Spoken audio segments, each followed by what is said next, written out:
7ನೇ ವೇತನ ಆಯೋಗ ಸಂಬಂಧ ತಹಸೀಲ್ದಾರ್ ಅವರಿಗೆ ಮನವಿ ನೀಡಲಾಗುವುದೆಂದು ತಾಲೂಕಾ ಸರ್ಕಾರಿ ನೌಕರ ಸಂಘದ ಅಧ್ಯಕ್ಷ ಸಂತೋಷ್ ಕುಮಾರ್ ನೀರಟಿ ಅವರು ತಿಳಿಸಿದರು. 1:30 ಸರ್ಕಾರಿ ನೌಕರರ ಸಂಘ ಎಲ್ಲ ಉಳಿದ ಸಂಘಗಳ ಅಧ್ಯಕ್ಷರು ಪದಾಧಿಕಾರಿಗಳು ಹಾಗೂ ನಿವೃತ್ತಿ ಸಂಘದ ಅಧ್ಯಕ್ಷರು ಪದಾಧಿಕಾರಿಗಳು ಇವರೆಲ್ಲ ಸಂಯುಕ್ತ ಆಶ್ರಯದಲ್ಲಿ ನಾಳೆ ಮಾನ್ಯ ತಹಸೀಲ್ದಾರ್ ಸಾಹೇಬರಿಗೆ ಮನವಿಯನ್ನು ಕೊಡಲಾಗುತ್ತಿದೆ.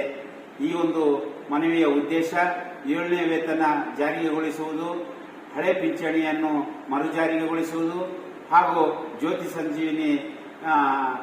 ಸಂಜೀವಿನಿಯನ್ನು ಅನುಷ್ಠಾನಗೊಳಿಸುವುದು.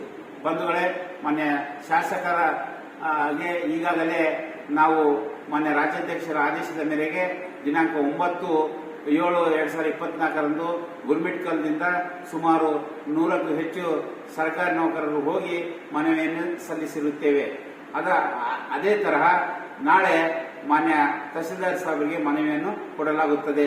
ದಯಮಾಡಿ ತಾಲೂಕಿನ ಪ್ರತಿಯೊಬ್ಬ ಸರ್ಕಾರಿ ನೌಕರರು ಈ ಒಂದು ಮನವಿ ಕೊಡುವ ಕಾರ್ಯಕ್ರಮದಲ್ಲಿ ಭಾಗವಹಿಸಬೇಕೆಂದು ತಮ್ಮೆಲ್ಲರಲ್ಲಿ ವಿನಂತಿ ಮಾಡಿಕೊಳ್ಳುತ್ತೇನೆ. ಬಂಧುಗಳೇ, ಸಂಘ ಸಂಘಟನೆ, ಸಂಘದ ಗುರಿ ನಮ್ಮ ಜಾತಿ, ನೌಕರರ ಜಾತಿ ಹಾಗೂ ಸಂಘಟನೆಯಲ್ಲಿ ಶಕ್ತಿ ಇದೆ ಅಂತ ಹೇಳುತ್ತಾ ಪ್ರತಿಯೊಬ್ಬ ಸರ್ಕಾರಿ ನೌಕರರು ಈ ಒಂದು ಮನವಿ ಕೊಡುವ ಕಾರ್ಯಕ್ರಮದಲ್ಲಿ ಭಾಗವಹಿಸಬೇಕು. ಏಕೆಂದರೆ ನಾವುಗಳು 7ನೇ ವೇತನ ಪಡೆಯಬೇಕಂದ್ರೆ ಪ್ರತಿಯೊಬ್ಬರು ಹಾಜರಿರಬೇಕೆಂದು ತಮ್ಮೆಲ್ಲರಲ್ಲಿ ಮತ್ತೊಮ್ಮೆ ಕೈ ಮುಗಿದು ಕೇಳುತ್ತೇನೆ.